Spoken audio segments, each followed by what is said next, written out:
ዛሬ የምንካፈለው ቃል በቂ ምክንያት ውጤት አይሆንም። አላውቅም በዚህ ጉባኤ ማን ምን ይዞ እንደመጣ፣ ማን ምን እያለ እንደሆነ እግዚአብሔርን በበቂ ምክንያት ልታሳምነው አትችልም። እግዚአብሔርን በበቂ ምክንያት ያው ይሄ እኮ ስለሆነ ነው ልትለው አትችልም። ምክንያቱም ያላለቀ ስራ ውስጥ አይደለም እግዚአብሔር እኛን ያስገባን። እግዚአብሔር እያንዳንዱን ሰው ያስገባው ራሱ በጨረሰው ስራ ውስጥ ነው። ስለዚህ በቂ ምክንያት ማቅረብ አትችልም። በቂ ምክንያት ማቅረብ አትችልም። ይሄ ስለሆነ ነው፣ ይሄ ስለሆነ ነው፣ ይሄ ስለሆነ ነው ብለን የምናቀርበው ምክንያት የለም። አንድ ጊዜ ሕግ ወጣ ታውቃላችሁ። በዳንኤል ዘመን መንግስትን ያወጣው ማንም ሰው እንዳይጸልይ የሚል ሕግ በቂ ምክንያት ነው፣ ግን ውጤት አይሆንም። ለምንድን ነው ይህንን ነገር ወደ ልቤ ያመጣው እግዚአብሔር? ከአንድ በቂ ምክንያት ከምንደረድረው በኋላ የሆነ ነገር እንዳለ በእግዚአብሔር ቃል ስለሚያሳየን። አያችሁ፣ በቂ ምክንያት እግዚአብሔር ለሚለን ለዛ ለቃል መታዘዝ አቆመን። በቂ ምክንያት ብንደረድር ያ በቂ ምክንያት ሊሆን ይችላል፣ ግን ውጤት ሊሆን ግን አይችልም። ልናቀርበው እንችላለን እኮ ምንም ችግር የለም። እግዚአብሔር ግን ምኑን ነው የሚፈልገው? ምንድን ነው እግዚአብሔር ያለን? እግዚአብሔር እንደ ቃሉ ስለሆነ። ለምን እኔ የሚገርመኝ ሁሉን ነገር ሰዎች ሊያስቆሙት ይችላሉ። በቂ ምክንያት ይዘው ሰዎች ሊያስቆሙ ይችላሉ። የእግዚአብሔርን ቃል ግን በበቂ ምክንያት አታቆመውም። በቂ ምክንያት ምንድን ነው? ዳንኤል አንበሳ ጉድጓድ ውስጥ ጣሉት። አንበሳ በቂ ምክንያት አለው ሊበላው፣ ቃል ግን አይበላም። ቃል ይዘሽ አንበሳ ጉድጓድ ሊሆን ይችላል። ቃል ይዘህ የተለያየ ነገር ውስጥ ልትገባ ትችላለህ። ቃል ከያስክ ግን እርግጠኛውን እመነኝ አትበላም። በቂ ምክንያትስ ውጤት አይሆንም። ቅድም መጀመሪያ የነገርኳችሁ ነገር አለ። ምን አለ? አንድ ሕፃን ልጅ አንድ ተማሪ ወደ ትምህርት ቤት የሚሄድበት ቀን ታመመ። በቂ ምክንያት ነው። እሺ ፈተና ቀን ነው እኮ፣ የመጨረሻ ፈተና ቀን ነው የታመመው። ቴምፕቴሽን ፈተና ቀን እኮ ነው የታመመው። አዎ ፈተና ቀን ነው የታመመው። ኤስኤልሲ በሉት፣ የፈለጋችሁት ዋና ሚኒስትሪ በሉት፣ የትኛውንም ፈተና በሉት፣ ቀረ። ትምህርት ቤት ሄዳችሁ የሐኪም ማስረጃ ልታቀርቡ ትችላላችሁ። ውጤት ግን አይሆንም። ልጁን ከዛ ፈተና ያሳልፈው እንደገና ሊፈተን ግን ይችላል። ለምንድን ነው ስትሉ፣ ህመም በቂ ምክንያት አይደለም እንዴ? ሲክሊቭ አለ፣ የሐኪም ማስረጃ አለ። እንዴት ነው ይሄ ሰውዬ ፈተና? አያችሁ፣ ዛሬ የተለያየ ምክንያት ይዛችሁ ልትመጡ ትችላላችሁ።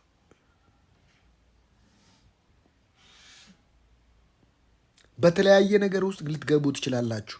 ያ በቂ ምክንያት ግን ውጤት አይደለም። ስለዚህ አትቁም። በቂ ምክንያት ነው እኮ። እንዴት ነው ይሄ ነገር አይታይም? ይታያል፣ ግን በቂ ምክንያት አይደለም። እግዚአብሔር በበቂ ምክንያት እግዚአብሔር አያምንም። ለምን ሲባል ምክንያትን ጥሶ የሚሰራ የእምነት ኃይል አለ። ምክንያትን ጥሶ የሚሰራ መንፈሳዊ ሕግ አለ። ይገርመኛል እኮ እግዚአብሔር ነገር። አንዳንዴ በቂ ምክንያት ነው እኮ ጌታ ሆይ ብትሉት፣ አዎ በቂ ምክንያት ሊሆን ይችላል፣ ግን በቂ ምክንያት ሁሉ ውጤት አይደለም።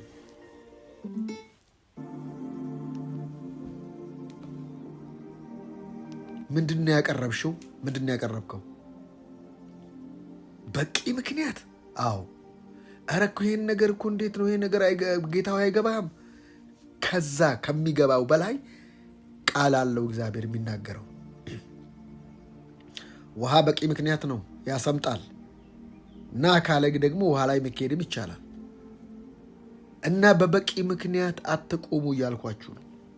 መንፈስ ቅዱስ እያለን ያለው ነገር ምንድን ነው? በበቂ ምክንያት እንደፈለክ ብትል መቆም አይፈቀድም። በበቂ ምክንያት እኮ ይሄ ነገር እኮ በቃ አሳማኝ ነው እኮ ነገርየው፣ እንዴት ነው ይህን ነገር ዝም የምትለው? አዎ አረ በቂ ምክንያት ነው ቴዶ። ዛሬ ተው፣ ዛሬ እግዚአብሔር መንፈስ ነው የሚናገረኝ። በቂ ምክንያት ውጤት ሊሆን አይችልም። ምክንያት ግን ሊሆን ይችላል። ምንድን ነው ዛሬ በቂ ምክንያት ይዘህ የመጣኸው? አዲስ ኪዳን የምናመካኝበትን ነገር አሳጥቶናል። ለምንድን ነው ያሳጣን? ቴተልስታይል ማለት ተፈጸመ ማለት ነው። አዲስ ኪዳን ላይ የምታቀርበውን ማንኛውንም ምክንያት እግዚአብሔር አይቀበለውም። ለምን? ተፈጸመ።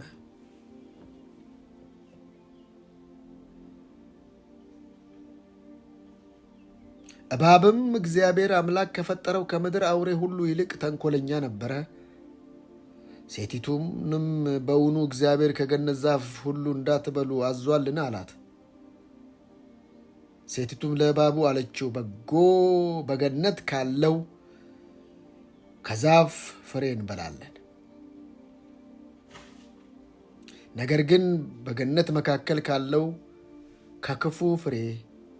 ከዛፉ ፍሬ እግዚአብሔር አለ እንዳትሞቱ ከእርሱ አትብሉ፣ አትንኩትም። እባብም ለሴቲቱ አላት፣ ሞትን አትሞቱም። ምንድን ነው የሚያወራው? የተከለከለ ነገር ስትጠቁመው እናያለን።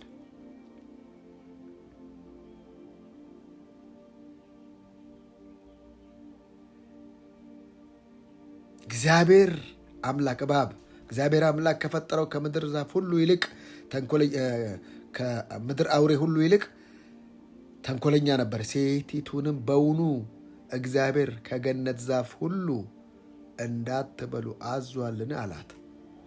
አያውቀውም ለእሷ ሲነግራት ሰይጣን። ለምን? ከገነት ዛፍ ሁሉ ነው ያላት። ከገነት ዛፍ ሁሉ ነው እንዲህ ያላት። እሷ ጠቆመችው ማለት ነው። አንዳንዴ አንተ ነው ለሰይጣንን የምጠቁመው። አየህ፣ አሁን ሰይጣን የትኛውን ዛፍ እንደሆነ ግን እያሳየ አይደለም። ከገነት ዛፍ ሁሉ እንዳትበሉ አዘዋልን አላት። ከዚህ ዛፍ አላት፣ ከዛ ዛፍ አላት አይደለም። ሴቲቱም ለእባቡ አለችው፣ በገነት ካለው ከዛፍ ፍሬ እንበላለን። ነገር ግን አሁን እሷን የምጠቁመው አየህ፣ አንዳንዴ ችግራችንን የምናሳየው እኛ ነን። ደካማ ጎናችንን የምናሳየው እኛ ነን። በምክንያት በምክንያት እየነገራት ነው። አትብሉ ብሏል፣ እንዳትበሉ አዟልን አላት። እንዳትበሉ አዘዘ እንዴ? አዘዘም አላዘዘም እኮ መጨረስ ነበረባት። ሴቲቱም ለእባቡ አለችው፣ በገነት ካለው ዛፍ ፍሬ እንበላለን። እንዴት ነው ገነት ውስጥ ምርጥ ቦታ፣ የሚወደድ ቦታ፣ ደስ የሚል ቦታ ለምንድን ነው የተተከለው? አንድ ነገር ሁልጊዜ አለ። ለምን? ለሰው ልጅ እግዚአብሔር ምርጫን ስለሰጠ። ገነት መቆየት ትችላለህ፣ መውጣትም ትችላለህ። ምርጫ አለ በህይወትህ ሁሉ። በእያንዳንዷ ቀን ለእያንዳንዱ ሰው ምርጫ ተዘጋጅቶለታል። የመጸለይ ያለመጸለይ፣ የመደሰት ያለመደሰት፣ የማመስገን ያለማመስገን፣ በቃ ተቀምጦልሃል ዕለት በዕለት ማለት ነው። ለዚህ ነው ሁልጊዜ ደስ ይበላችሁ። መምረጥ ትችላለህ አለመደሰትን። ሳታቋርጡ ጸልዩ። መቼ? ሁልጊዜ አለመጸለይ ትችላለህ። በሁሉ አመስግኑ ሁልጊዜ። አለማመስገን ትችላለህ።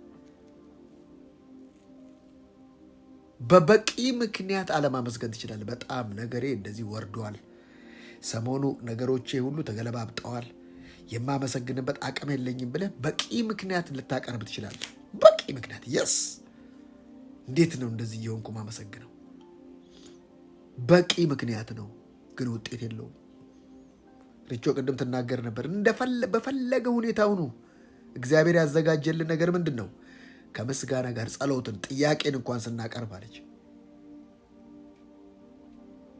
ዛሬ በቂ ምክንያትህ ምንድን ነው? በቂ ምክንያትሽ ምንድን ነው? በቂ ምክንያት አለ። በቂ ምክንያት እሱ ውጤት አይደለም።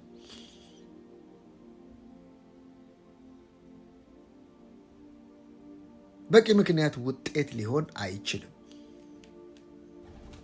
ምንድን ነው እስቲ በራሳችሁ ምክንያት ብላችሁ ይዛችሁ ያቆማችሁት ነገር ከውጤት አይሆንም።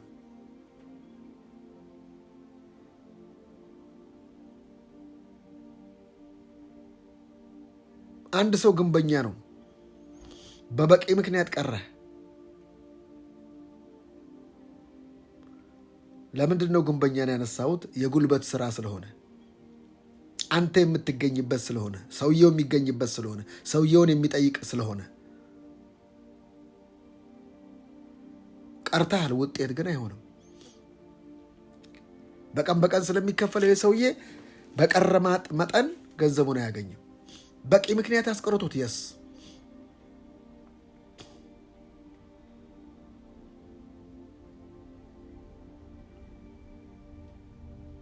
ምንድነው ዛሬ በቂ ምክንያት ይዛችሁ የመጣችሁት?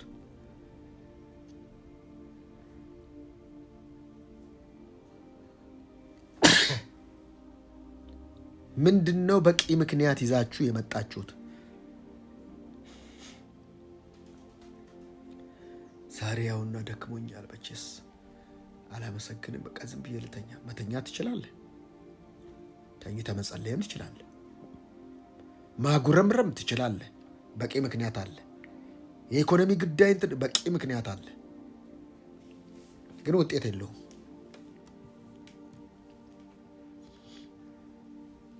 በቂ ምክንያት ውጤት ስለማይሆን አትቁሚ፣ አታቁሚ። ስፔሻሊ ከእግዚአብሔር ጋር ላላችሁ ጉዳይ ምክንያት ብትደረድሩ፣ አንዳንዱ በእግዚአብሔር ያኮርፋል ማለት ነው። በራሱ ባህሪ በራሱ ችግር የሆነ ነገር ውስጥ ገብቶ እግዚአብሔርን ሲያኮርፍ ታያላችሁ። ያኮርፋል። በቃ እንዴት የኔ ነገር እንዲህ የጸለይኩ እንዲህ ያገለገልኩ እንዴ እያገለገልክ አገልግሎት እንድትጨምር ንጉሥ አዋጅ ያወጣል።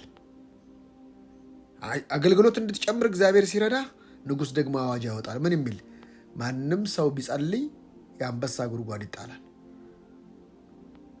የሚል አዋጅ ያወጣል። የሚገርመኝ ነው። እግዚአብሔር ደግሞ አዋጅን በአዋጅ መሻር እንደሚችል አቅሙን የሚገልጥበት ከምክንያቶች ወጣ ስትል፣ ከምክንያት ደግሞ እንዳትወጣ ብዙ በቂ ምክንያቶች ይመጣሉ። በቂ ምክንያት ግን ውጤት ሊሆን ስለማይችል አታቆሚ። በቂ ምክንያት የዓለም ሕዝብ እየሰገደ ነው። በቂ ምክንያት ናቡከደነጾር ምስል አቆሞ እኔነት ነው። ያ ምስል ታውቃለህ፣ የእኔነት ምሳሌ ነው። ሁሉም ለእኔነት ሲሰግድ፣ ለዚህ ላቆመው ምስል ሲሰግድ፣ ሶስት ልጆች ወጣቶች አንሰግድም አሉ። በቂ ምክንያት አላቸው። ህዝብ እየሰገድን ህዝብ ያደረገውን እባካችሁ፣ ህዝብ ያደረገውን ብዙሃኑ ያደረጉትን በማድረግ ብቻ ውጤት የምታመጣ ይመስልሃል? አይደለም። ብዙሃኑ ያደረጉትን ስታደርግ እንደ ብዙሃኑ ነው ኖርማል ኑሮ የምትኖረው።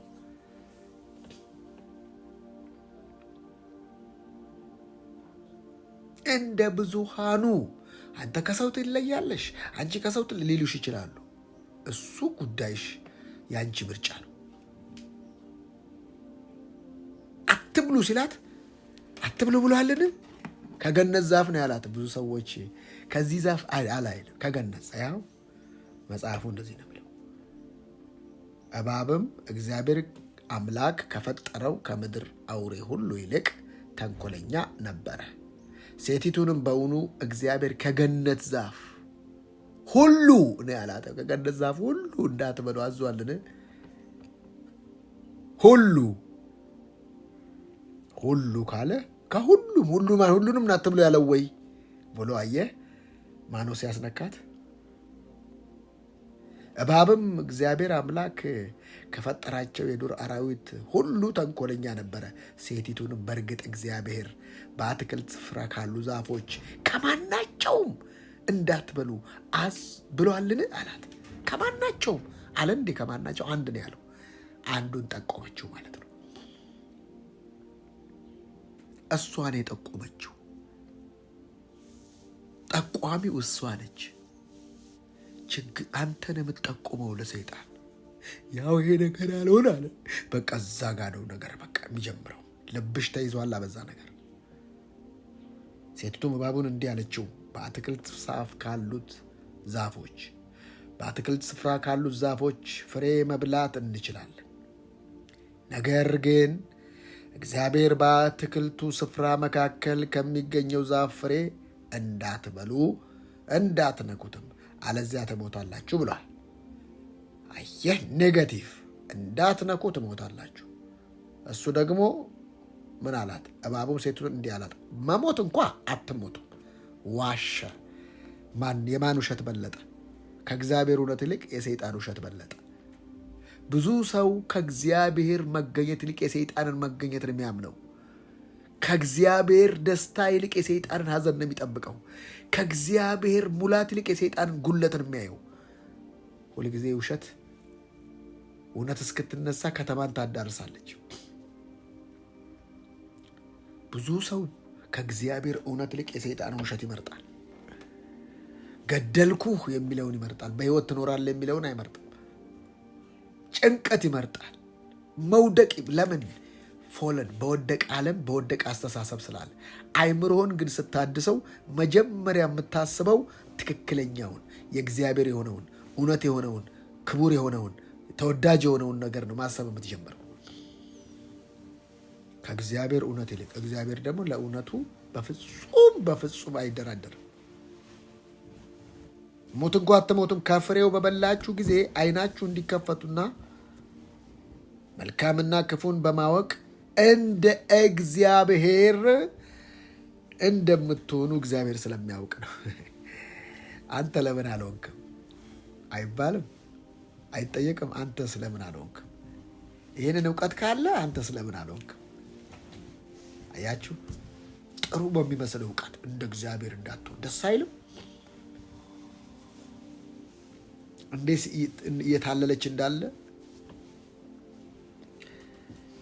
ሴቲቱም የዛፉን ፍሬ ለመብላት መልካም ለዓይን እንደሚያስደስትና ጥበብንም ለማግኘት የሚያጓጓ እንደሆነ ባየች ጊዜ፣ አየህ፣ ትርጉም ተለወጠ።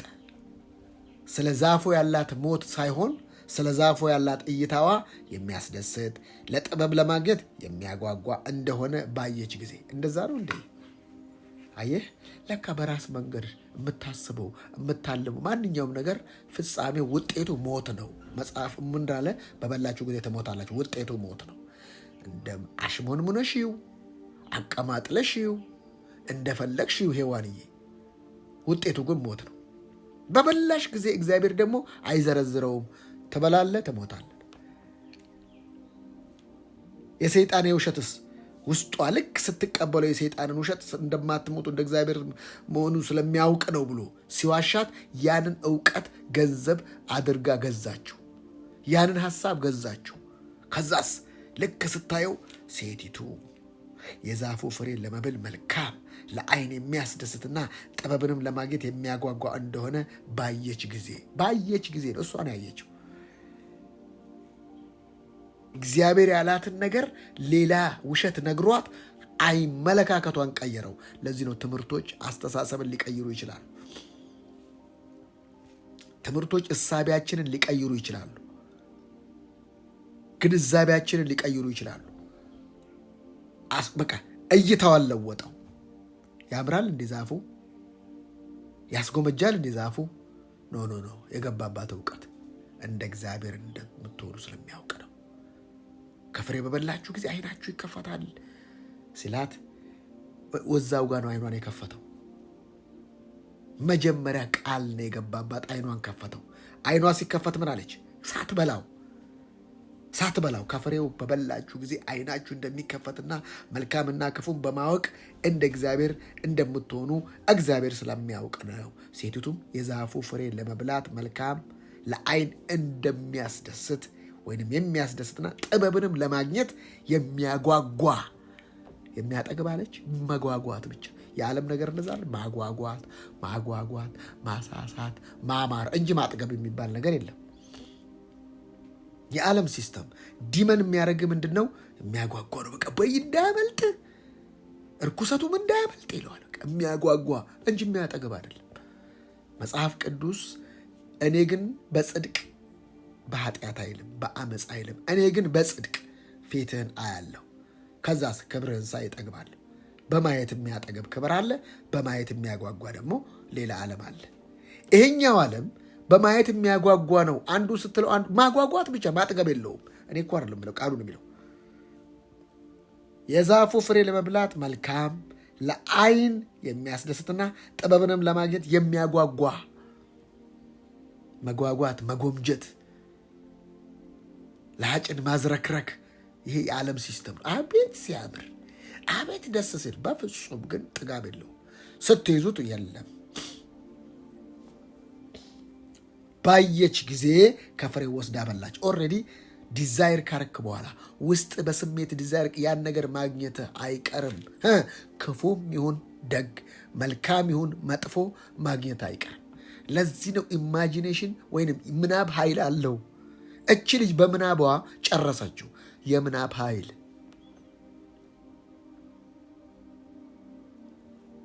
ምናብ ኃይል አለው። ኢማጂኔሽን ኃይል አለው። ኦልሬዲ ከነፍሷና ስሜቷ እያንዳንዱ ነገር ከመንፈሷ ጋር ተቀላቀለ። አለማድረግ አትችልም። እነዚህ ሰዎች አለ እግዚአብሔር ማታ አስበውታል፣ ቀን ይፈጽሙታል አለ። ይህን ነገር ከማድረግ ፈጽሞ አይከለከሉም አለ። አንድ ሰው የማይከለከለው ውስጡ ዲዛይር አድርጎ ከሳለ ጋር ብቻ ነው። ምን አይነት ህይወት እንዲኖር ትስላለ? እኔ ክርስቶስን ስየው ነበር አለ ጳውሎስ። ማን ነው አሁን አዚም ያደረገባችሁ? አያችሁ፣ አንድ ነገር ውስጣችሁ ስዕል ሆኖ ካለቀ በኋላ መከሰቱ አይቀርም።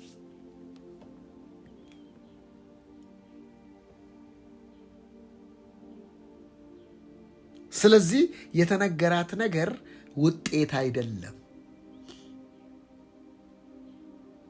የሚነግራት ነገር እግዚአብሔር ካላት ጋር በፍጹም አይገናኝም። እግዚአብሔር ትሞታላችሁ 4 ነጥብ። እሱ ደግሞ አትሞቱም። ምርጫዋ ነው መሞት አለመሞት።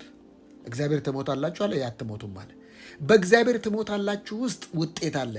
በጠላት አትሞቱም ውስጥ ግን ውጤት የለም። ውጤቱ ትሞታላችሁ ነው። ጠላት አትሞቱም ቢላችሁ ትሞታላችሁ ነው።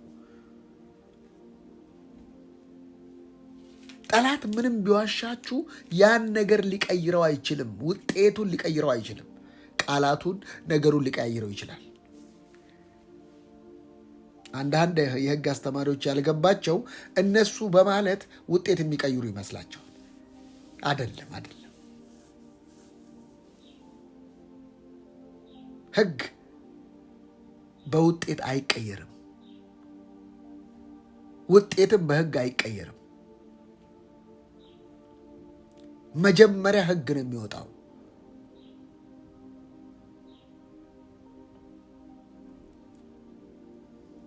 አንድና አንድ ሁለት ነው።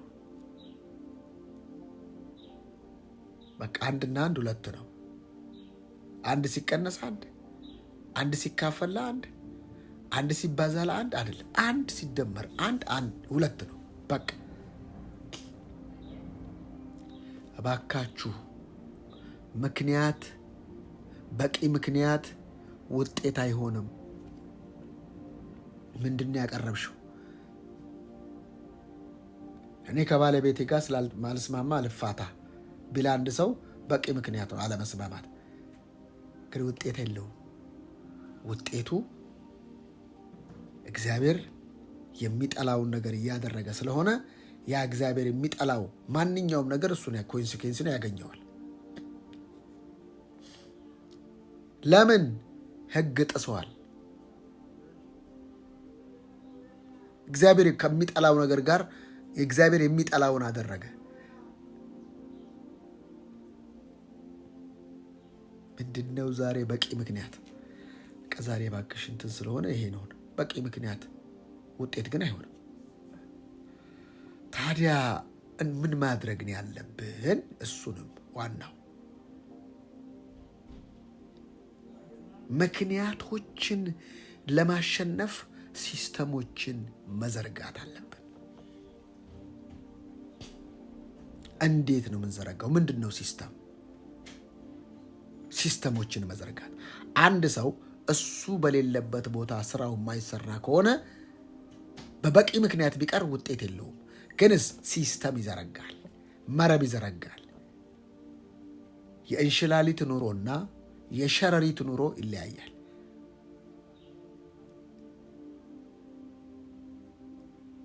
የሸረሪት ኑሮ ሲስተም ነው የምትዘረጋው፣ ድር ነው የምትዘረጋው። የእንሽላሊትስ እራሷ ወጥታ ነው ምግብ የምትፈልገው። በመንገድ ላይ ልትሞት ልትገደል ትችላለች ምግብ ፍለጋ። ሸረሪትስ ነው መስመር ኔትወርክ ትዘረጋለች። ያ መረብ ስትዘረጋ መታ ዝንቧ መታ የትኛውን ፍጡር ትያዛለች፣ እሷ መታ ትይዛለች። ሲስተም ዘርጋ። እንዴት ነው ሲስተም የሚዘረጋው? ዎኪንግ ባይ ፌዝ፣ በእምነት መመላለስ መጀመር ማለት ሲስተም መዘርጋት ማለት ነው። በእምነት መኖር ማለት ታዲያ ሲስተም የሚዘረጋው አሁን ነዋ፣ የሚዘረጋው ዛሬ ነዋ፣ ነገስ ተስፋ ነዋ።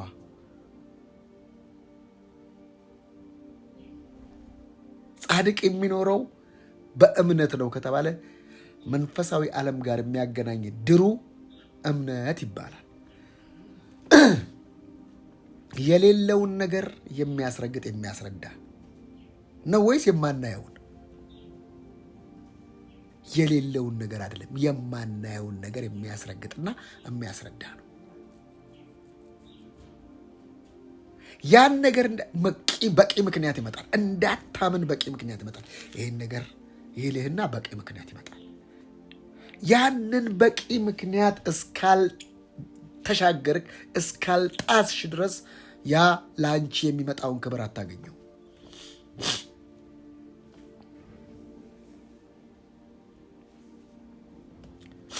ያንን በቂ ምክንያት አናገኘው። እህቶቼና ወንድሞቼ፣ ዳንኤል ሊከብር ሲፈልግ በጠላት በኩል በቂ ምክንያት ነው የሚመጣው። በህይወታችን በምንንቀሳቀሰው በማንኛውም ነገር አንድ ሌቭል ልንጨምር ስንል ምክንያት ይመጣል። በቂ ምክንያት ይመጣል። ያቺ በቂ ምክንያት ያቺን በቂ ምክንያት ስንሻገር ያቺን በቂ ምክንያት ከተሻገርን በኋላ ነው ግሎሪ ያለው።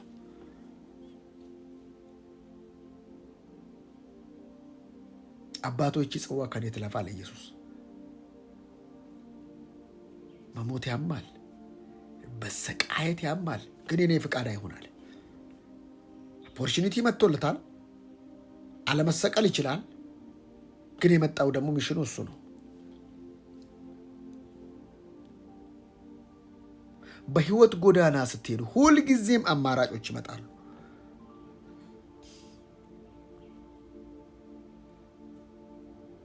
የሚገርመው ደግሞ አማራጩ ደግሞ ምርጥ አማራጭ ነው የሚመጣላችሁ። በቂ ምክንያት። ወደ ነነዌ ሂድ ሲባል በቂ ምክንያት ነበረው። እግዚአብሔር እንደሚምር ያውቃል። በኋላ ላይ ውጤቱን ታውቁታላችሁ። አይ ሲል ሲመጣ መጀመሪያ ተርሴስን መርከቧን ነው። በቂ ምክንያት። እግዚአብሔር ባህሪ ነው፣ በቃ ባላደርግስ ብሎ መርከቧ ውስጥ ገንዘቡ ነበረ፣ የእግዚአብሔር ፍቃድ ነው ብሎ አጋጣሚ ብቻ አይደለም ምክንያት፣ በቂ ምክንያት። ያው በቂ ምክንያቱ ደግሞ ሌላ ደግሞ ልንገራችሁ። እንዴት ነው ሰው ከእግዚአብሔር ጋር ተጣልቶ እንቅልፍ የሚተኛው? ለጥ መርከቡ ሲናወጥ እሱ ለጥ፣ መርከቡ ሲናወጥ እሱ ለጥ። ከዛስ ነገር ድብልቅልቁ ሲወጣ እሱ ተኝቷል። ምን ሆንክ አንተ? እንደዚህ ስንጨነቅ አንተ የምትተኛው እንዴት ነው? በቂ ምክንያት አይደለ? እንቅልፉ መጥቷል፣ እንቅልፉን ተኝቷል፣ መሳፈሪያው አለ፣ መርከቧ ፊት ለፊት ነች። በወቅቱ ደግሞ ወደ ነነዌ የሚሄድ መርከብ የለም። ፊት ለፊት ያለው ይሄ ነው።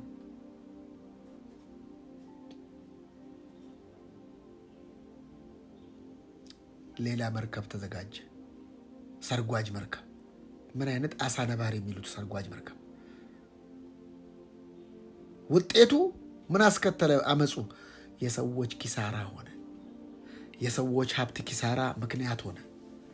መርከብ ተናወጠ። ነገር ሁሉ ድብልቅልቅ ወጣ። አየህ፣ በበቂ ምክንያት የገባባት መርከብ ተናወጠች። በበቂ ምክንያት አንዳንዶች ያገባሉ። ያው በጌታ ይሆናል። አንድ ቀን ጌታ አላት፣ ጌታን ታገኛለች በእኔ ምክንያት ይልሃል። ከዛ ይናወጣል። ብዙ ፍቺ፣ ብዙ ነገር ውስጥ ሰዎች ይገባሉ። ውጤቱን ነው የምታየው። በቃ ውጤት መቀየር አትችልም።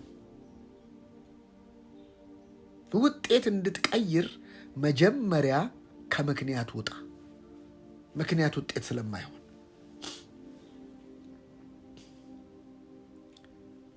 ከማያምን ጋር በማይመች አካሄድ አትጠመድ። በቃ ነግሮሃል። ከተጠመድክስ በማይመች አካሄድ ተጠመድክ። ቃሉ ራሱ ተጠመደ። ስለዚህ አንድ በሬ ከፈረስ ጋርም አንድ በሬ ከምን ጋር የሚጠመድ ምቹ ሁኔታ ሳይፈጥር ሊጨናነቅ ይችላል። ግን ተጠምዷል እኮ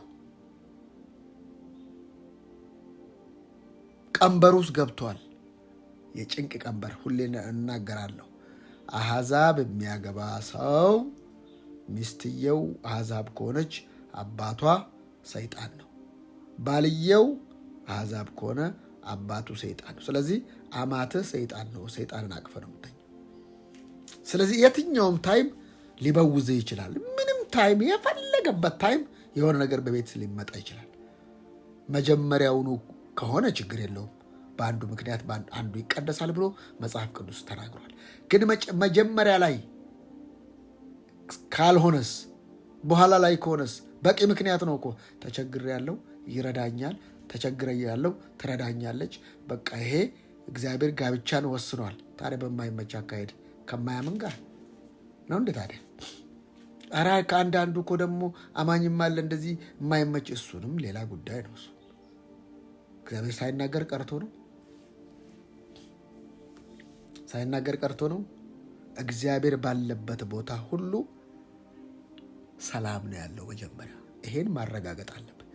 ሰላም፣ ልጆቹን እግዚአብሔር በሰላም ይባርካል። በቂ ምክንያቱ ባይኖር የፈለግከውን እንትን በል፣ ሰላሙ አለ። ፒስ ካለ ፕሮስፔሪቲ አለ። እግዚአብሔር ባለበት ቦታ ሁከት የለም። እድሜ የሚበላ ደግሞ አለ። አንዳንድ ዴት ደግሞ እድሜ ይበላል። ልጓም ነው። ጸጥ እድሜ ብቻ ይበላል። እድሜ ይበላል። አንዳንዱ ልጓም በቃ ጸጥ ብሎ እድሜ ነው የሚበላው። ምንድን ነው ሲባል ምንም ምክንያት የለውም። ስለዚህ እዚህ ጋር መጽሐፍ ቅዱስ ምን ይላል? ቆም በል። እኔ አላውቅም ማንዶ በበቂ ምክንያት አንዳንድ ነገሮች ልትገቡ ያላችሁ ሰዎች አላችሁ። አንዳንድ ነገር ያቋረጣችሁ አላችሁ። በበቂ ምክንያት እግዚአብሔር ሳይላችሁ ኢጎአችሁ አሸንፏችሁ አንዳንዶቻችሁ በበቂ ምክንያት ኢጎ በቃ ለምን ብላችሁ ነገሮቻችሁን የምትይዙ፣ ለምን ብላችሁ ነገሮቻችሁን ደግሞ የምትለቁ። የገዢ ቁጣ በተነሳበት ጊዜ ስፍራህን አትልቀቅ የሚል ቃል አለ። ገዢ እኮ ነው። በቂ ምክንያት አይደል እንዴ? ጌታ ወይ ምንድን ነው? በቂ ምክንያት ነው እኮ ገዢ ቁጣ። አዎ ስፍራህን አትልቀቅ እንዴ? ገዢው እኮ ነው። እና ታዲያ እነ ዳንኤል ምሳሌ አይሆኑም? አትስገር ነው የተባልከው እኮ። አይ በቃ የገዢ ባለስልጣን ነው፣ የመሪ ነው፣ የንጉሥ ቃል ነው ልስማ አይባልም።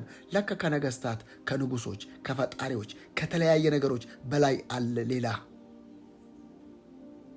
ለዚህ ነው ጸሎትን እንዳትወድ ከአምላክ ጋር እንዳትገናኝ የሚያደርግህ ማንኛውም ትምህርት እሱ ኮተት ነው።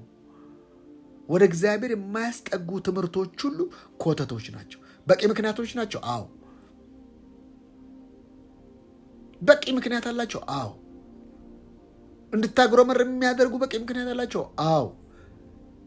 እንዳትደሰት በቂ ምክንያት አላቸው። አዎ። በቂ ምክንያት ውጤት አይደለም። ለዚህ ነው ውጤት ተኮር ያልሆነ ህይወት ውስጥ ሰው ሁሉ የሚኖረው። ለምን? ልማዳዊ። አንድ ቀን ጌታ ይመጣል። አይመጣም። በደንብ አስረግጬ ብነግር እሱ የክብር ተስፋው ኢየሱስ ክርስቶስ ይመጣል በመጨረሻው ዘመን። አዎ። ስለ ንጥቀት፣ ስለ ዳግም ምጽአት እያወራው አይደለም። ምንም ጥርጥር የለኝም።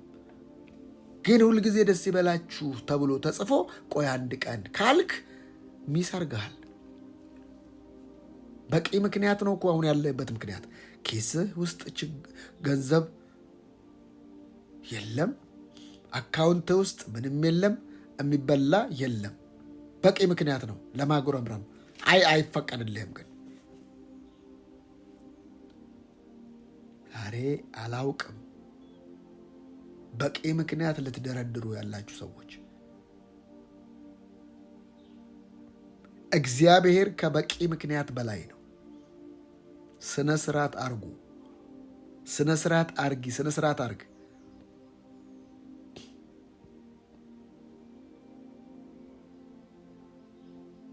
ስነ ስርዓት በስውር ሊተዋት ፈለገ ያለ ምክንያት በስውር ዮሴፍ ማርያምን ጨዋ ነኝ ብላኝ ምን አይነት ነገር ነው የምሰማው? ጨዋ ነኝ አላለችኝም፣ ድንግል ነኝ አላለችኝም። በቂ ምክንያት አለው። በቃ ከማስወግራት እንዲሁ በሰላም ለለያይ አይልም። አንተ ምን አይነት አየህ? በቂ ምክንያት፣ በበቂ ምክንያት በቃ ብለያትስ ለማንም ሳልናገር እሷንም እንትን ሳልባት በስውር ሊተዋት ፈለገ። ደስ የሚል እጮኛ በስውር። እግዚአብሔር ደግሞ ደስ የሚል አምላክ አይደለ? በስውር አወራው። በውስጥ የያዘውን ነገር በህልሙ በውስጥ አሳየው። ተመለሰ ሰውየው። እኔ እኮ ምን አይነት አምላክ ነው? አንተ ሞኝ ነህ እንዴ? በቂ ምክንያትን ተወውና ዝም ብለህ በገገማው ሙጭጭ በል። እግዚአብሔር በገገማው ይመጣል። እንዴት ነው የሚነድ እሳት እያለ ከዚህ እሳት ሊያድነን ይችላል ብቻ አይደለም ባያድነንም ብለው ሙጭጭ ሲሉ እግዚአብሔርን የምታየው ያን ጊዜ ነዋ። ከምክንያት ስትወጣ ነው እግዚአብሔር የምታየው። ብዙ ሰው ምክንያታዊ ነው እንዴ? እኛ ከማን ተለይተን ነው እንደዚህ አይነት ቃል? እኛ ምን አገባ? ውጤቱ ላይ ውጤት ተኮር እንዴ? በቂ ምክንያት ስላቀረቡ ከገነት ቁጭ ያሉ ሰነበቱ ከገነት። እሺ እግዚአብሔር መጣ አይደለ? ሴቲቱም ፍሬውን ለመብል መልካም ለዓይን የሚያስደስትና ጥበብንም ለማግኘት የሚያጓጓው እንደሆነ ባየች ጊዜ ከፍሬው ወስዳ በላች። ከእርሷም ጋር ለነበረው ለባሏ ሰጠችው፣ እርሱም በላ። የሁለቱም ዓይኖች ተከፈቱ። ራቁት። አየ ውጤት። ያንተ መንገድ ሁልጊዜ ራቁት ነው፣ ግን ትደራርበዋለህ በቅጠላ ቅጠል፣ ትደራርበዋለህ በሲስተም፣ ትደራርበዋለህ በታክቲክ። ተገነዘቡ ምናቸውን? ራቁት። አንዳንድ ነገር ስትጥለው ነው የምታውቀው። ማለዳ መተህ እንደዚህ ስትካፈል፣ ማለዳ መተህ እግዚአብሔር ፊት ስትሆን ምንም አይመስልህም። የጣልከው ቀን ነው የምትነቃው። ወይኔ ትላለህ። ብዙዎች ጭንቅ ውስጥ፣ ብዙዎች በቃ መጣል ሳይፈልጉ መንፈሳዊ ነገር ለምንድን ነው መሰለህ ማያስታውቀው? ጮሆ አይወጣም። ዲመን ጮሆ ይወጣል። ከእግዚአብሔር ሕልውና ጮሆ አይወጣም። እንደ ወትሮም ሊያደርግ መሰለው ይላል። ማድረግ ግን አልቻለም። ማን? ሳምሶን። መንፈሳዊ ነገር አየ፣ ጮሆ አይወጣም። ማህተም አድርገዋል፣ ጮሆ አይወጣም። አንተ ከውስጡ ትወጣለህ፣ ከአስተሳሰብ ትወጣለህ። ተገነዘቡ። ከዛስ? ስለዚህ የበለስ ቅጠል ሰፍተው አገለደሙ። ሃይማኖት፣ ሲስተም፣ ታክቲክ፣ ጾም፣ መጸለይ፣ ምንሳስ ታክቲክ፣ በቃ መላ፣ የራስ መላ፣ ቅጠል አገለደሙ ሰፍተው። አየህ መስፋት ትጀምራለህ። የራስን መላ የራስ በቃ እግዚአብሔር እዛ ብቻ ነው እንጂ ማለዳ ብቻ ነው እንዴ ምሽት ብቻ ነው በቃ ትደረድራለህ። ቃሉ መሸትሸት ሲል እግዚአብሔር አምላክ በአትክልት ስፍራ ሲመላለስ ቃሉ መሸትሸት ሲል ለምንድን ነው እግዚአብሔር መሸትሸት ሲል የመጣው? መሸትሸት ሲል ለምን መጣ? እረፍት ያለው እዛ ጋር ነው። እግዚአብሔር በእረፍቱ ነው የሚገናኛቸው። መሸትሸት ሲል በቃ ለማረፍ ነው። አሁን መሽቷል፣ ቃሉ መሸትሸት ብሎ በእረፍት ጊዜ ነው እግዚአብሔር የሚመጣው። ቃሉን ሙሉ ሲሰራ ነው የምለው አዳም መሸትሸት ሲል እግዚአብሔርን ለምን ቀን መጀመሪያ አልመጣህምና እንደዛ አይነት ፈተና ውስጥ እንዴት አላስጣልከውም ስትለው ኖ እንድታስተዳድር እንድትመርጥ ሰጥቷል። ነገርየው መሸትሸት ሲል መጣ። ሰው ትልቁን ስራ የሚሰራው በቀን ይመስለዋል። ሲመሽ ነው፣ ስትተኛ ነው። ስደክም ያን ጊዜ ኃይለኛ ነኝ ነው የሚለው። ልትተኛ ስትል የምትሰንቀው ያ ስንቅ ለነገ ህይወት ይሆናል። ብዙ ሰው እንቅልፉን ያስመታል። ትክክለኛ አቅም ያለው በእንቅልፍ ውስጥ ነው። ዮሴፍ ላይ የመጣው በእንቅልፍ ውስጥ ነው። አዲስ ኪዳኑ ዮሴፍ ላይ የመጣው በእንቅልፍ ነው።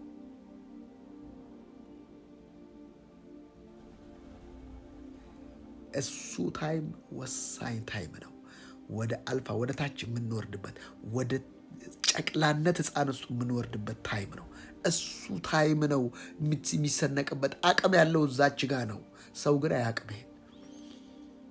በሚዲያ በፕላትፎርም በተለያየ ነገር ይመታዋል። ያን ታይም ጠዋት ሲነሳ ተደብሮ፣ ጠዋት ሲነሳ እየሳኩ ነው የምነሳው። በእግዚአብሔር ፊት ነው የምነግራችሁ፣ ፈገግ ብዬ። ዋው ልምድ ይጠይቃል። በአንዴ አይሆንም። ያነግሮ መርማል ያነጫነጫል። ጠዋት ስነሳ አልችልም ነው ከየት መጣ? እሱ ተለምዷል የገባው። ይህንንም ደግሞ በልምድ ነው ማስገባው። ይህም በፈገግታ እግዚአብሔርን በማመስገን ዋው። ለምን ማታ ሰንቄ የተኛሁትን አውቀዋለሁ። ማታ ዝባዝንኪ አይደለም። ማታ ቁጭ ብዬ ሆን ብዬ የምሆነውን እግዚአብሔር የሚያሳካውን እግዚአብሔር የሚያስተካክለውን እች እንኳን ጠማማ ነገር አይታ አይደል እንዴ መልካም እንደሆነ አየች፣ እንደሚያጓጓ አየች አይደል እንዴ? ታዲያ እኔ ስለምን አላይም? እኔ ለምርጡን እግዚአብሔርን ቃል የእግዚአብሔር ቃል ሲያድስ፣ የእግዚአብሔር ቃል ሲፈውስ፣ የእግዚአብሔር ቃል ሲቀድስ፣ የእግዚአብሔር ቃል ሲያሻግር፣ እግዚአብሔር ቃል እሱን ነው ማይጋል። ማንም አይቀበለኝም። እሱን ኢማጂኔሽን አደርገዋለሁ። እሱን አሰላስለዋለሁ። ሕጉን በቀንና በሌሊት ነው ያለው። ለምንድን ነው በማታ ያላለው? ማታ የምታሰላስልበት አይደለም፣ ዲዛይር የምታደርግበት ጊዜ ነው። ከዛ ስተኛ የምታሰላስ ሕጉን በቀንና በሌሊት ነው ያለው። በሌሊት ደግሞ መዝሙርን ይሰጣል ነው የሚለው። አታውቀውም አንተ ስትነሳ፣ ዋይ ደግሞ ምን አይነት ህልም ነው እያልቅ እየተገረምክና እየተደነቅ የምትሆነው ያን ጊዜ ነው። ኢየሱስ ለዘላለም ጌታ ነው።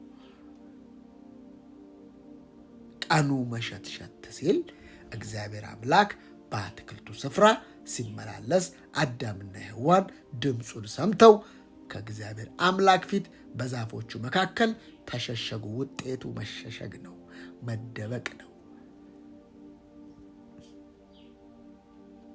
መሸሸግ፣ መደበቅ፣ ቅጠል መስፋት፣ ቅጠል ማገልደም፣ የራስ መላ፣ የራስ ሲስተም፣ የራስ ሃይማኖት፣ የራስ የትኛውም ባድ ዋቴቨር አይሰራም። እሱ አይሰራም።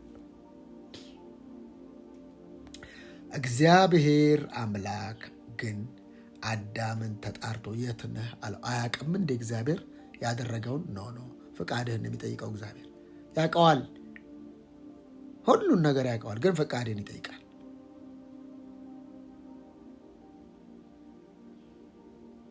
የት ነህ አዳም? እግዚአብሔር ሐሳብ ውስጥ ኃጢአት የለም። እግዚአብሔር ሐሳብ ውስጥ ክፉ የለም።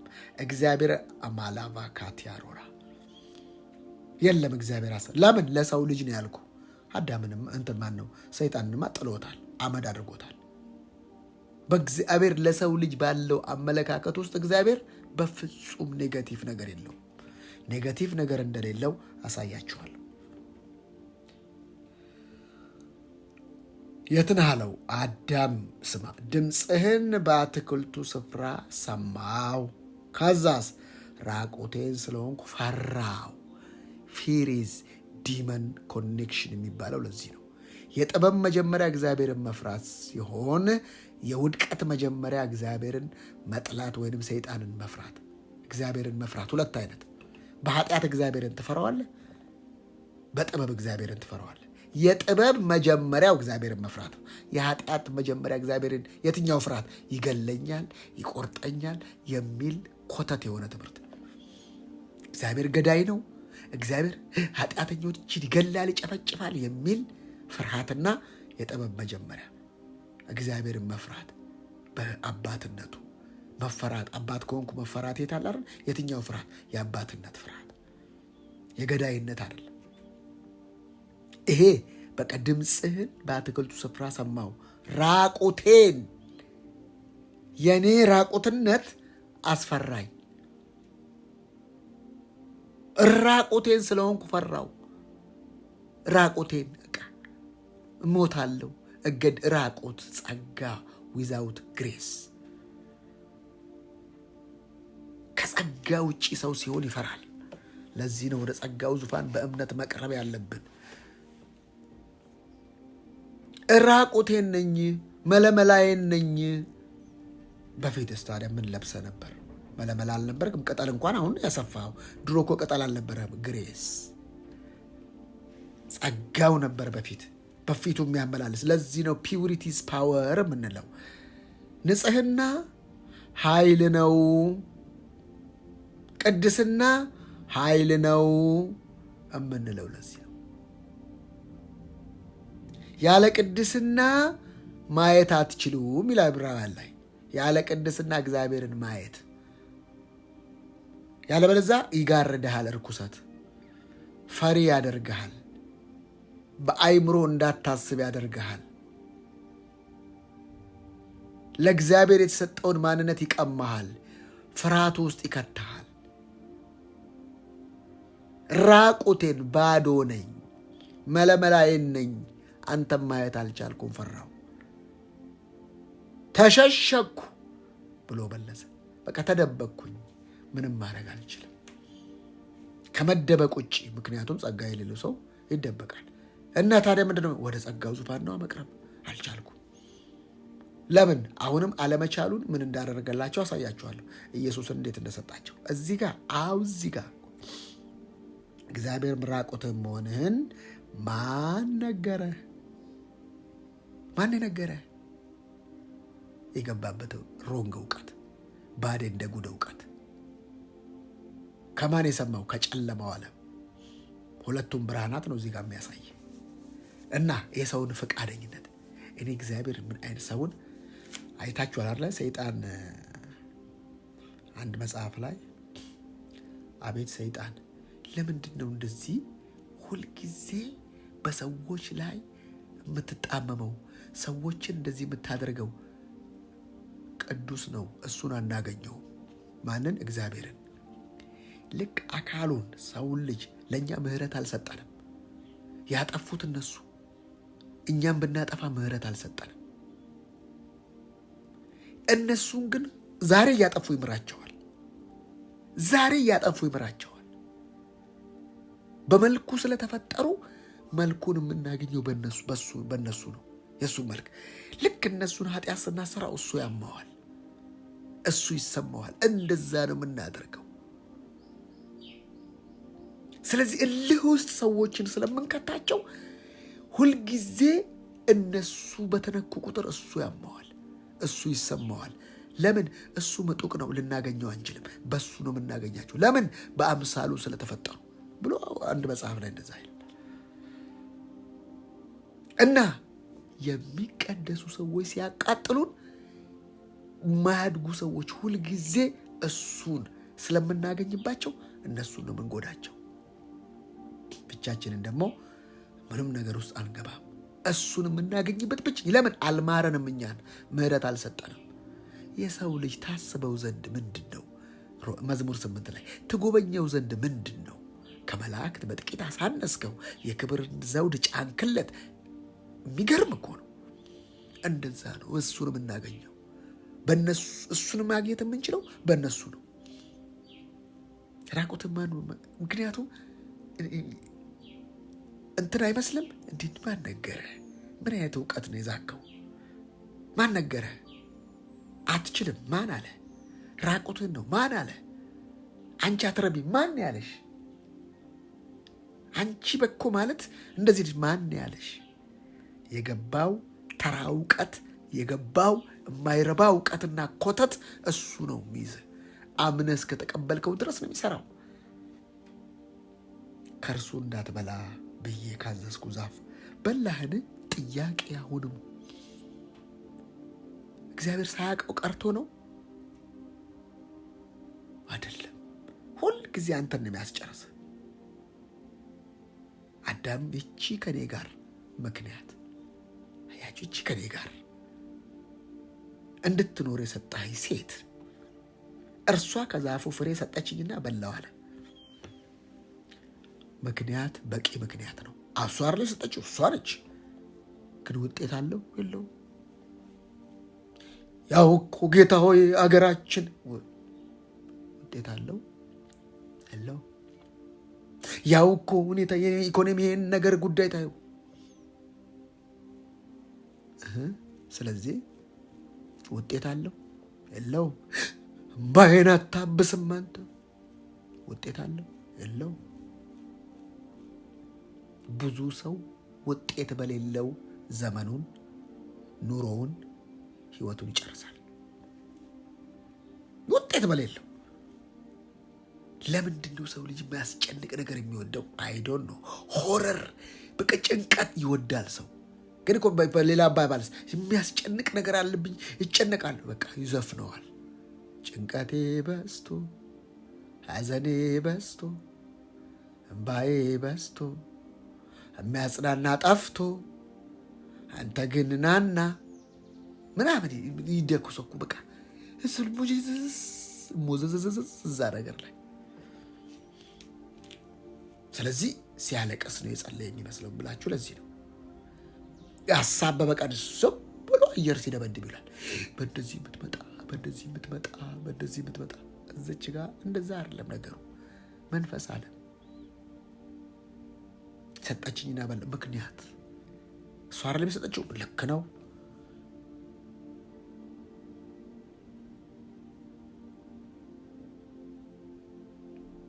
ልክ ነው። ልክ ነው። አዎ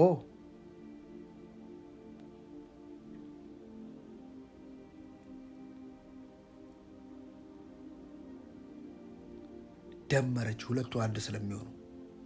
ነገር ግን እግዚአብሔር በአትክልቱ ስፍራ መካከል ከሚገኘው ዛፍ ፍሬ እንዳትበሉ።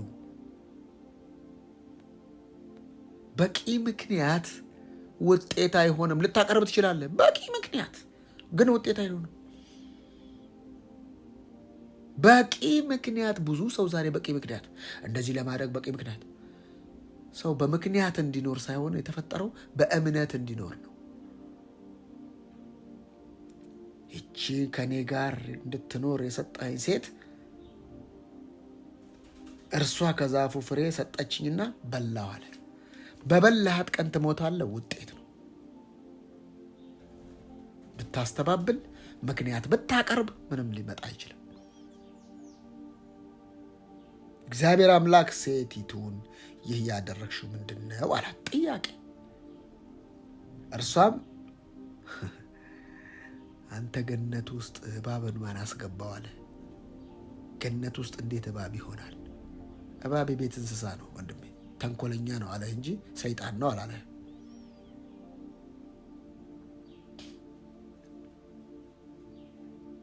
ለምንድን ነው እባብን ተንኮለኛ ብለው? ሰይጣን የሚሰራው በተንኮል ነው። በቃ እባብ በተንኮሉ ነው ያለው። ተንኮል። ዛሬ ተንኮለኛ ሰዎች ካላችሁ ጅሬ እየተጠቀመባችሁ ነው። ተንኮል። ተንኮለኛ ይተነኩሳል። ታውቃለህ? ተንኮል የሚተነኩል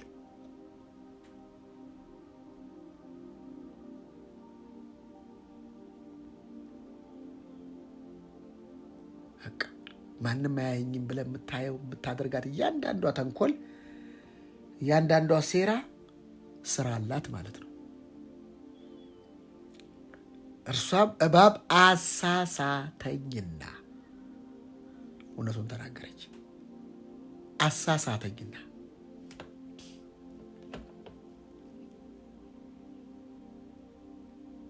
እግዚአብሔር አምላክ እባብን እንዲህ አለው። መጀመሪያ መልስ የተሰጠው ለጨለማው ዓለም ነው። ይህን ስለሰራህ ከከብቶችና ከዱር እንስሳት ሁሉ፣ ያውላ የቤት እንስሳ ነበር፣ ከከብቶች ከዱር እንስሳ ሁሉ ተለይተህ የተረገምኩን እና በሕይወት ዘመን ሁሉ በደረትህ፣ ታዲያ በምን የሚሳበው ድሮስ እየተሳብክ ትሄዳለህ፣ አፈር ትበላለህ። አሁን ይህን አንተ የሚመስልህ እባብን እንደዚህ ነው የምታየው። በቃ እባብ በሆዱ ነው የሚሄደው። ሰይጣንም በሆዱ ነው የሚሄደው። ምግቡ የሰው ልጅ አፈር ስለሆነ አፈር የሆነ ሀሳብ ነው ምግቡ። ሁሌ ነግሬያቸዋለሁ፣ ይህን አልደግመውም። መሬት ስትል፣ አፈር ስትል፣ እዚህ ሀሳብን ወደዚህ ስትስፋፋ ከላይኛው ጋር ትቋረጣለህ። ለዚህ ነው ቆላሲያስ በላይ ያለውን አስቡ፣ በላይ ያለውን እሹ፣ በምድር ያለውን አይደለም። በምድር ያለው ተጨማሪ ነው፣ አይቀርም። ምስክር ነኝ እኔ። አይቀርም፣ ቀርቶም አያውቅም። ከምድር ጋር ግን ስትሰፋና ስትስፋፋና ስታሰፋ አጅሬ ይመጣል። ለሱ እንደዚህ ነው ያለው። እና ምን አገናኘው በአንተና በሴቲቱ መካከል? እንዴ ምንድን ነው የሚያወራው እግዚአብሔር? ምንድን ነው የሚያወራው? ለአዳም ለምን አላለውም? ለሔዋን ለምን አላላትም? እሱ ጨለማውን ነው መጀመሪያ የሚነገረው። ስለዚህ ለጨለማው በአንተና በሴቲቱ በዘርህና በዘሯ መካከል ጠላትነትን፣ መቀጣቀጥን አደርጋለሁ። መቀጣቀጥ ነው ልዩነቱ። ዝች ጋር ቁልፉ ከገባህ የምትቀጠቅጠው አንተ የቱጋን ነው፣ እሱ የሚቀጠቅጠው የቱጋን ነው አደርጋለሁ። እሱ ራስህን በቃ ሀሳቡን ከመታ አለቀለ። በቃ ሰው ጭንቅላቱን ከመታ ይወድቃል። ጭንቅላቱን ካልመታ ውስጥ እግርህን ይጎትታል፣ ወደ ግብህ እንዳትሄድ። ነገርየው ሀሳብ ነው።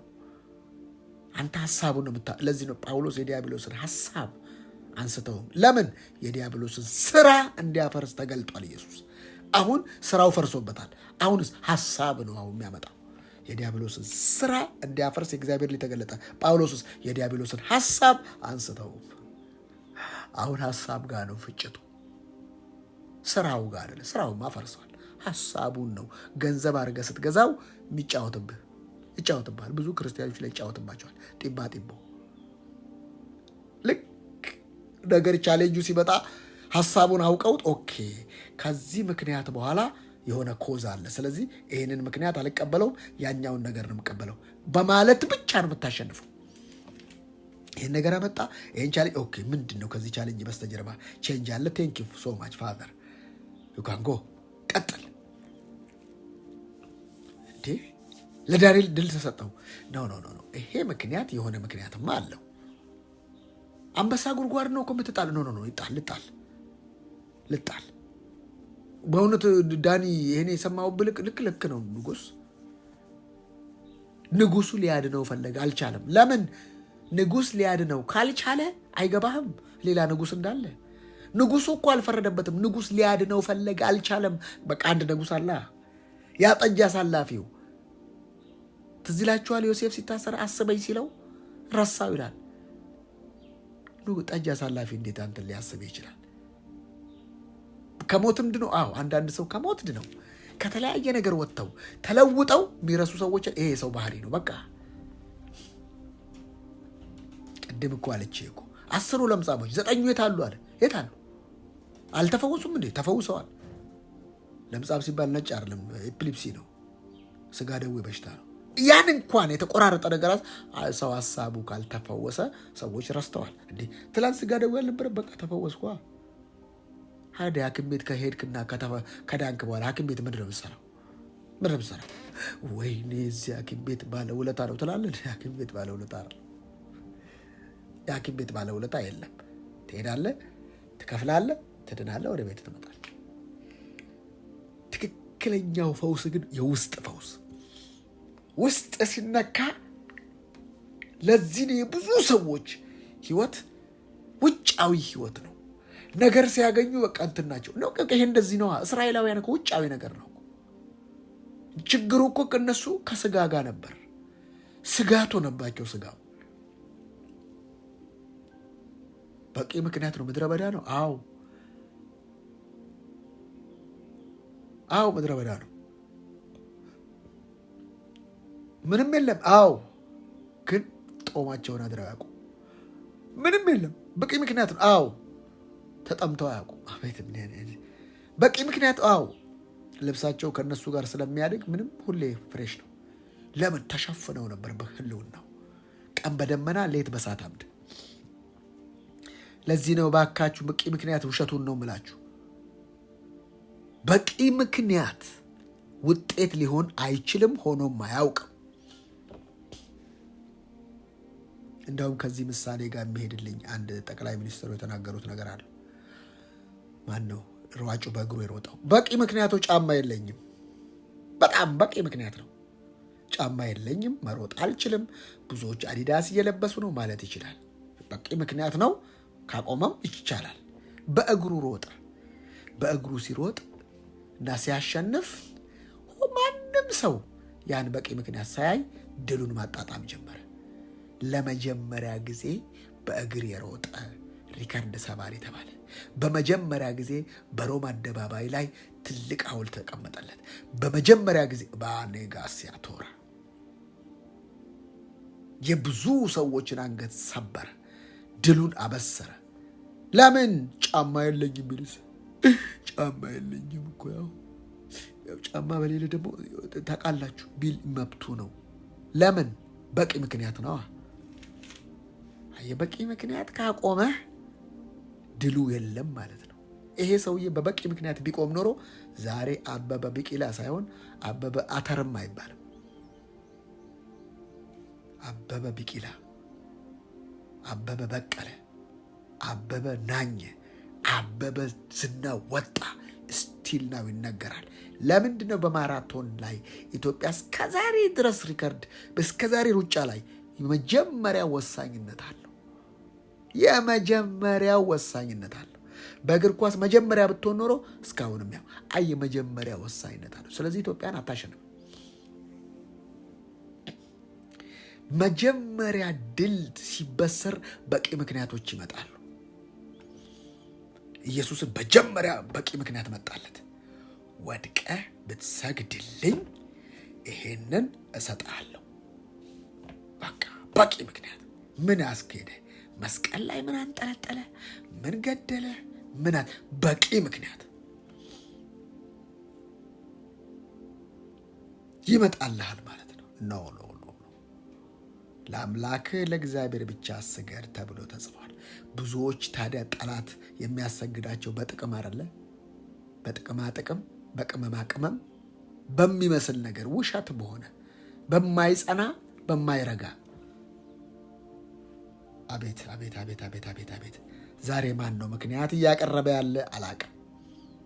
ምክንያት እየደረደረ ያለ ሰው ማን ነው ዛሬ? አላቅም። ምን እየደረደረ እንዳለ አላቅም። ምክንያት ነው፣ በፍጹም ውጤት አይሆንም።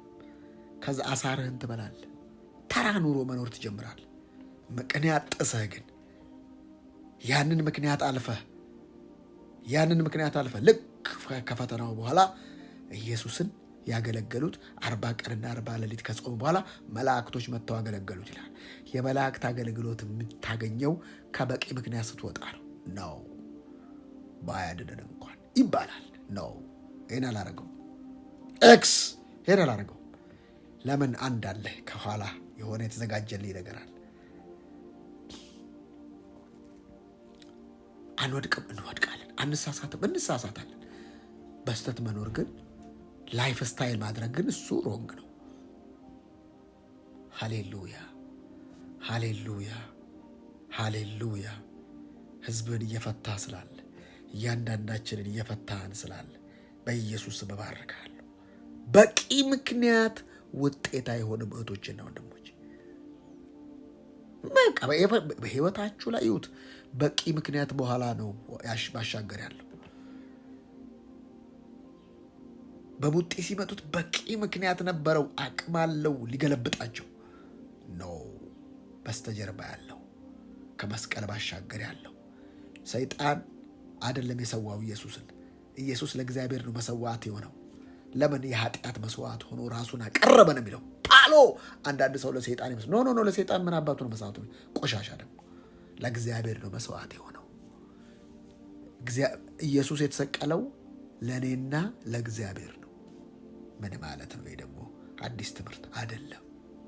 እግዚአብሔር ያንን መስዋዕት ባያይ ኖሮ ምህረትን አያደርግም። ለእግዚአብሔርም ነው የተሰቀለው እና ለእኔ ኃጢአት ሰይጣን እዚህ ጋር አለ የለም። ሰይጣን ለእግዚአብሔር ኢሹ አይደለም ወንድሜ። ሰይጣን ለእግዚአብሔር ኢሹ አይደለም።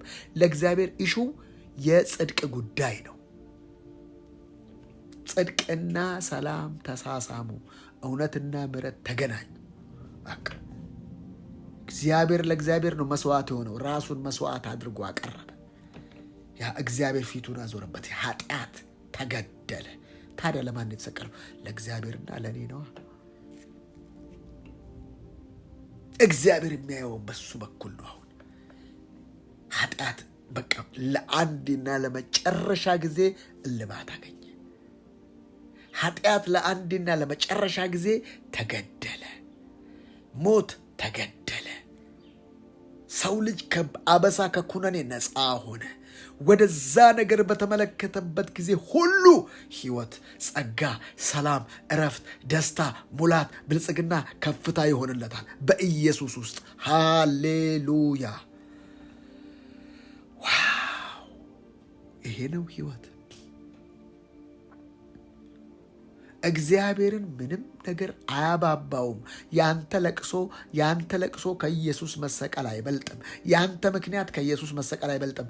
ሁሉን ባለመታዘዝ ዘግቶታል። ተዘጋ። በምን ተዘጋ? ባለመታዘዝ። እና በምን ተከፈተ? በኢየሱስ መታዘዝ። በቃ ሰው ይታዘዛሉ ብሎ እግዚአብሔር አስበውም አያውቅም፣ አልመውም አያውቅም። ለመታዘዝ አንድ ህይወት መቀበል አለበት፣ ኢየሱስ ያለ ምክንያት። ሃሌሉያ! ኢየሱስ እግዚአብሔር እኛን ያለ ምክንያት የወደደበት ምልክት ነው። ኢየሱስ እግዚአብሔር እኛን ያለ ምክንያት የባረከበት ምልክት ነው። ኢየሱስ እግዚአብሔር እኛን የተቀበለበት ምልክት ነው፣ ማህተም ነው። ሃሌሉያ! ዛሬ እግዚአብሔርን አውራኝ ብትለው በሁሉም አቅጣጫ ሊያወራ በመንፈስ ዝግጁ ነው። አንተ አቬሌብል ሁን። ኤቢሊቲን አይፈልግም። ችሎታን ጥሩ ነው መማር ጥሩ ነው። እንትን እርሱ አይደለም። አቬሌብል ሁን። ክፍት ሁን። ለተቀበሉት ነው የሚለው መጽሐፉ። ለሚያውቁ አይልም፣ ለሚመራመሩ አይልም፣ ለሚፈላሰፉ አይልም። መቀበል ይቀድማል። ይሄ ምልክቴን ተቀብየዋለሁ። ይሄን ህይወት አዳትያኖስ ለምን የኔን ህይወት ወስዶታል፣ እሱን ተቀብያለሁ። የኔን መርገም ወስዶታል፣ የእሱን በረከት ተቀብያለሁ። የኔን ሞት ወስዶታል፣ የእሱን ህይወት ተቀብያለሁ። የኔን ጨለማ ተቀብሎታል፣ የእሱን ብርሃን ተቀብያለሁ። ለውጥ መለዋወጥ ሆነዋል። መውደቅና መነሳቱ፣ መገረፉን መድማቱ፣ ይሄ ሁሉ ለኔ ነው። ይሄ ሁሉ ለኔ ነው። መዋረዱ፣ መንገላታቱ፣ ይሄ ሁሉ ለኔ ነው ብሎ ሪሲቭ ስታረግ አዲስ ህይወት በአንተ ይጀምራል። ይሄ ለምን በምንድን ታውቀው? በመንፈስ ዓለም እንደዚህ ነው የሚጀመረው። በውልደት ነው የሚጀመረው። ውልደት የሚመጣው በተቀበልከው በማመን ነው። ሰው በልቡ አምኖ በአፉ መስክሮ ይድናል። ውልደት ይጀመራል። አዲስ ህይወት ጅማረው ያንን ህይወት መቀበል ነው። የትንሣኤውን ህይወት መቀበል ነው። ሞትን ተቀበርን፣ ተነሳን። ኢየሱስ ሲነሳ ይሄ ነው የሆነው። እግዚአብሔር የተባረከ ይሁን። ስለዚህ የዛሬው መልእክቴ ምን በሚል ነው? በቂ ምክንያት ውጤት አይሆንምና በምክንያት አታቁም፣ በምክንያት አትቁም፣ በምክንያት አንቁም፣ በምክንያት አናቁም። ኢየሱስ ጌታ ነው።